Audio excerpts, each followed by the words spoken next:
প্রিয় দর্শক আসসালামু আলাইকুম। আপনারা দেখতে পাচ্ছেন খামারটির ভিতরে কিন্তু প্রচুর ঘাস এবং খড় পড়ে আছে। এর মূল কারণ হচ্ছে এই খড় এবং ঘাসগুলো কিন্তু তারা একদম যে ফুল ঘাস আছে সেগুলোই দিয়ে ফেলে, খড় কেটে দেয় না, ঘাস কেটে দেয় না, যার কারণে কিন্তু গরু কিছু খাচ্ছে, কিছু ফেলে দিচ্ছে।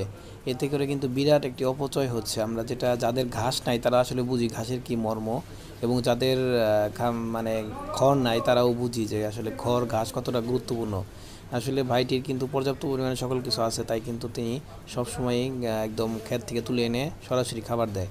এটি কিন্তু তিনি এক ধরনের ভুল করতেছেন। অবশ্যই আমরা তাকে আজকে পরামর্শ দিয়ে যাচ্ছি যেন এগুলোকে পুরাপুরিভাবে কেটে ছোট ছোট করে দেয়, যাতে করে গরুগুলো খেতেও পছন্দ করবে এবং কি খাদ্য নষ্ট হবে না।